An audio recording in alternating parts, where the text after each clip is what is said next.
I never meant to fall in love with my straight best friend. My name is Ethan Carter, and for most of my life, I've prided myself on understanding boundaries. I came out at 17, learned quickly how to separate fantasy from reality, and promised myself I would never chase someone who couldn't want me back. Then there was Daniel Brooks. Daniel and I met in our first year of college. He was loud where I was reserved, confident where I hesitated. At 6 feet tall with an athlete's build and a grin that made strangers trust him instantly, he carried himself like someone who had never doubted his place in the world. I admired that about him long before I admitted I admired anything else. He called himself straight without hesitation. He dated girls easily, comfortably, like it was second nature. For 2 years, that girl was Mia Reynolds, soft-spoken, perceptive, and patient in a way that made me feel quietly guilty for resenting her. She was kind to me, which somehow made it worse. Daniel and I became inseparable. We studied together, trained at the gym together, stayed up until 3 in the morning arguing about music, politics, and whether people were born brave or forced into it. He trusted me with everything, his frustrations, his ambitions, his fears about disappointing his father. When Mia didn't understand him, he said I did. That was the problem. It started innocently enough, a hand lingering on my shoulder during a joke, his head resting against me during movie nights. The casual intimacy of someone who didn't see danger in closeness. To him, I was safe. To me, he was everything I had sworn to avoid. I kept my feelings buried, convincing myself that love didn't have to be confessed to be real. Loving him quietly felt noble, almost disciplined. I told myself I could handle it. Then things between Daniel and Mia began to fracture. He stopped going home some nights, claiming he needed space. He showed up at my apartment more often, agitated and restless. I didn't ask for details at first. I didn't want to become the reason he drifted further from her. But Daniel wasn't subtle. When he was upset, it spilled out of him. She says I'm distant, he muttered one evening, pacing my living room. Like I'm not really there anymore. I stayed seated, watching him run his hands through his hair. Are you? He looked at me then, really looked at me, and something in his expression faltered. I don't know. That uncertainty lodged itself in my chest. The night everything shifted, he showed up without warning. It was nearly midnight. His eyes were red, his jaw tight with contained frustration. We had a fight, he said before I could speak. A bad one. I stepped aside and let him in. He didn't elaborate immediately. Instead, he collapsed onto my couch, elbows on his knees, staring at the floor like it had personally betrayed him. I sat beside him, close enough to feel the heat radiating from his skin. I don't want to go back there tonight, he admitted. You don't have to, I said gently. You can stay here. He nodded once, relief softening his shoulders. I offered him the bed. I meant it sincerely. I would have taken the couch without complaint. But Daniel shook his head. That's stupid, he said. We've crashed in the same place before. It's not weird. It wasn't weird to him. We lay side by side in the dark, the room illuminated only by faint city light slipping through the blinds. I kept my distance at first, rigidly aware of every inch between us. I could hear his breathing, steady but not quite relaxed. Ethan. His voice was quieter than I'd ever heard it. Yeah, do you ever feel like you're living the wrong version of your life? The question hung between us, heavy and unguarded. Sometimes, I answered carefully. Why? He shifted, turning onto his side to face me. In the dim light, his features softened, stripped of the usual bravado. I don't know who I'm supposed to be lately. My pulse hammered against my ribs. I wanted to ask what he meant, but fear held me still. If I pushed too hard, I might shatter whatever fragile honesty he was offering. Instead, I said, you don't have to figure it out tonight. He exhaled, something almost like a laugh escaping him. I always feel calmer here. Before I could respond, his hand found my wrist in the dark. It wasn't urgent or calculated. It was instinctive, like reaching for an anchor. He didn't let go. I lay there, staring at the ceiling, aware of the warmth of his fingers wrapped around me. My heart ached with a hope I knew I shouldn't nurture. Daniel fell asleep first. I didn't. Because as I listened to him breathe, I understood something with terrifying clarity. This wasn't just friendship anymore. Not for me. And maybe, not entirely, for him either. That was the first night Daniel Brooks slept in my bed. And it was the beginning of something neither of us was ready to name. I woke before Daniel did, painfully aware that his hand was still wrapped around my wrist. Morning light slipped through the blinds, illuminating the quiet intimacy of the moment. His face was relaxed in sleep, stripped of confidence and confusion alike. For a few fragile seconds, I let myself imagine this was normal, two people who had chosen each other without complication. Then Daniel stirred. His eyes opened slowly, unfocused at first, before settling on me. He didn't pull away immediately. If anything, his grip tightened slightly, as if confirming I was real. We stayed like that, silent, suspended. "Morning," he murmured, his voice rough with sleep. "Morning." Awareness flickered across his face. His gaze dropped to where our hands were connected. A faint crease formed between his brows, but he didn't jerk back. He didn't apologize. Instead, he let go gently and rolled onto his back, exhaling through his nose. "Guess I really didn't want to be alone last night." The words were casual. The tone wasn't. I forced a steady breath. "You're not alone." Daniel turned his head toward me again, studying me as if trying to solve something unsaid. Then he smiled, small, almost shy, and pushed himself out of bed. The moment passed, but it didn't disappear. After that night, Daniel started coming over more often. At first, he framed it as convenience. MIA needed space. Their apartment felt tense. My place was neutral territory. I told myself I was just being supportive. We fell into a rhythm that felt dangerously domestic. He'd show up after class or work, toss his keys on the counter, and raid my fridge like he belonged there. We cooked together, shoulder to shoulder in my small kitchen.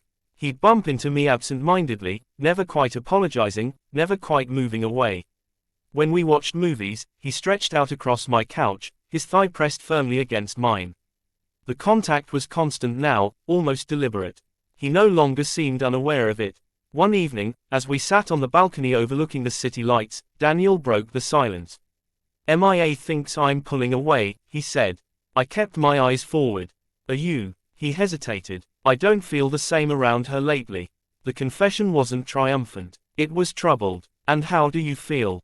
I asked carefully. Daniel glanced at me, something vulnerable flickering behind his usual composure. "I feel calmer here. Like I don't have to pretend." The word pretend echoed between us.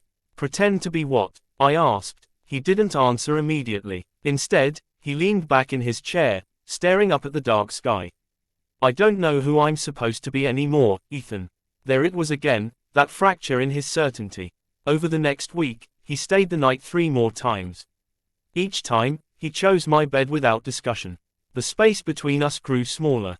The tension grew heavier. I should have stopped it.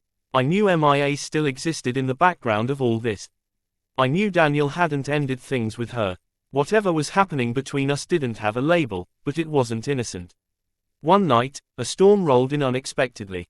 The power went out just after midnight, plunging the apartment into darkness. Rain battered the windows, loud and relentless. Daniel lit a few candles, their soft glow casting shadows across the walls. The atmosphere felt intimate in a way neither of us acknowledged aloud. We sat on the floor, backs against the couch, knees almost touching. "I'm scared," Daniel admitted suddenly. I looked at him. "Of what?" "Losing you." My pulse stuttered. "You're not going to lose me." He shook his head. "You don't get it. I don't feel like this with anyone else." The air shifted. He moved closer, slowly, cautiously, until our knees brushed. His eyes searched mine, not for permission exactly, but for reassurance. "Why does this feel right?" He whispered. I didn't trust my voice. The silence stretched, thick with everything we hadn't said. Daniel's hand rose hesitantly, hovering near my jaw before finally resting there. His touch was warm, uncertain. He closed the distance. The kiss was brief, soft, exploratory, more question than declaration. But it was real. For a split second, the world narrowed to that single point of contact. Years of restraint collapsed under the weight of it. Then Daniel pulled back sharply, as if burned. His breathing quickened. His hand dropped from my face. I can't," he said, standing abruptly. "This isn't, I'm not." He ran a hand through his hair, pacing the small living room. Panic overtook the vulnerability I'd seen moments earlier. "It was just confusion," he muttered. "I'm just stressed." I stayed seated, my heart still racing. "Daniel, no." He shook his head. This was a mistake. The word mistake cut deeper than I expected. He grabbed his jacket, avoiding my eyes. I need air. Before I could respond, he was out the door, leaving the candles flickering in the dark apartment. I sat there long after the storm passed, replaying the moment again and again. The kiss hadn't been an accident. It hadn't been forced. It had been honest. And honesty, I was beginning to realize, was far more dangerous than denial. By morning, Daniel still hadn't texted. For the first time since this began, I understood that whatever line we had crossed, there was no stepping back over it. Daniel didn't text the next day. Or the day after that. Silence settled over me like a punishment I had agreed to without reading the terms. I replayed the kiss constantly, not the contact itself, but the look in Daniel's eyes before it happened. It hadn't been reckless. It had been searching. By the third day, I understood something had shifted beyond repair. Then MIA called me. Her name flashing across my screen felt like a warning. I considered ignoring it. Instead, I answered. "Ethan," she said, her voice steady in a way that felt rehearsed. "We need to talk." My stomach tightened. About what? I saw the messages. The room seemed to shrink around me. Daniel and I had been careful, or at least we thought we were. There were no explicit confessions, no declarations. But emotion leaves fingerprints even when you try to wipe them away. "I feel safer with you than anywhere else. I don't know why being around you feels different. Don't disappear on me." They weren't romantic in isolation. Together, they were damning. "MIA," I began. "Did you think I wouldn't notice?" She asked quietly. There was no anger in her tone. Just exhaustion. "He talks about you like you're the only person who understands him." I swallowed. "I never meant to hurt you." "That's the problem," she replied. "You didn't mean to. But you did." Before I could respond, she ended the call. An hour later, Daniel was at my door. He didn't knock gently. The pounding was sharp, impatient. I opened it to find him standing rigid, eyes blazing, not with certainty, but with fear disguised as anger. "She saw everything," he said immediately. I stepped aside to let him in. "MIA called me." "Of course she did." He ran a hand through his hair, pacing the living room. "Why didn't you stop this?" The accusation hit harder than I expected. "Stop what?" "This." He gestured vaguely between us. "Whatever this is." I felt something inside me harden. "You kissed me, Daniel." His pacing faltered. "You stayed," I continued, my voice steady despite the tremor in my chest. "You chose to sleep in my bed. You said it felt right." He turned toward me, jaw tight. I was confused. "You're still confused." The silence that followed wasn't empty, it was loaded. Daniel sank onto the couch, elbows on his knees, hands clasped together as if holding himself in place. "MIA thinks I cheated." "You did," I said softly. His head snapped up. "We didn't. It doesn't have to be physical to count." The truth lingered between us, undeniable. Daniel's shoulders sagged. For the first time since he walked in, his anger drained away, leaving something raw behind. "She asked me if I'm in love with you." My breath caught. "And?" I forced myself to ask. He stared at the floor. I didn't answer. The omission spoke louder than any confession. "MIA ended it," he said after a moment. "She said she deserves someone who isn't divided." Guilt twisted through me, sharp and relentless. "I never wanted to come between you two." "You didn't," Daniel muttered bitterly. "I did." That was the closest he had come to owning it. He looked up at me then, and the vulnerability in his expression was almost unbearable. "I don't know what this makes me." "It makes you human," I said quietly. He laughed without humor. "It makes me someone who lost his girlfriend because he couldn't control his feelings." "Your feelings aren't the problem," I replied. "Your denial is." Daniel stood again, restless energy returning. "You think this is easy for me. I've spent my whole life being certain about who I am. And now I don't even recognize myself." I stepped closer, closing the distance he had created. "You don't have to have all the answers right now." "But I do," he insisted. "Because everything's falling apart." His voice cracked on the last word. The room felt smaller than ever. For a fleeting second, I considered reaching for him. But I stopped myself. Comfort had been the gateway to all of this. I wouldn't make the same mistake again. "What do you want from me?" I asked instead. Daniel hesitated. The hesitation said everything. "I don't know," he admitted. That uncertainty was the most honest thing he'd offered. After a long silence, he grabbed his jacket from the back of the chair. "I need space," he said. "I can't figure this out with you standing right in front of me." The words were sharp, but they weren't cruel. They were survival. Take it, I replied. He paused at the door, hand resting on the frame. For a moment, I thought he might turn back, say something definitive, goodbye or stay. Instead, he said, I never meant for this to happen. I know, I answered. But intention didn't erase impact. Daniel left without looking back.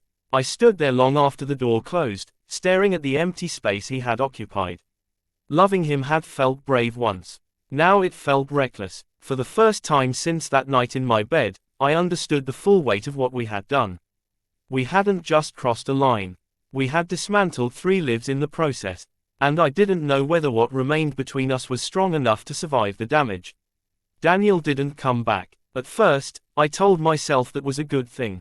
Space was necessary. Space was healthy. Space meant we weren't actively destroying each other anymore. But space is louder than people think. Weeks passed without a message. I deleted our recent conversations, not out of anger, but preservation. Every sentence felt like evidence of a crime neither of us had meant to commit. I stopped checking my phone at night. I stopped replaying the kiss. I forced myself back into routines that existed before Daniel had blurred them. I went to the gym alone. Cooked for one. Slept diagonally across my bed like I was reclaiming territory.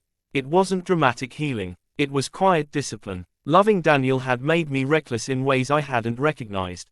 I had accepted emotional half-truths because they felt better than nothing. I had let myself become the safe place he ran to without demanding clarity. That wasn't love. That was surrender. So I stopped waiting. 2 months later, I almost believed I was fine. Then he knocked. It was late afternoon. I wasn't expecting anyone. When I opened the door and saw Daniel standing there, I didn't feel fireworks or panic. I felt steadiness. He looked different, not physically, but internally. The restless energy that used to cling to him had softened. His shoulders weren't rigid. His eyes weren't searching for escape. Hi, he said. Hi. Neither of us moved for a second. Can I come in? He asked. I stepped aside. He walked into the apartment slowly, as if measuring the distance between who he had been and who he was trying to become. He didn't sit right away. He didn't pace. I've been in therapy, he said without preamble.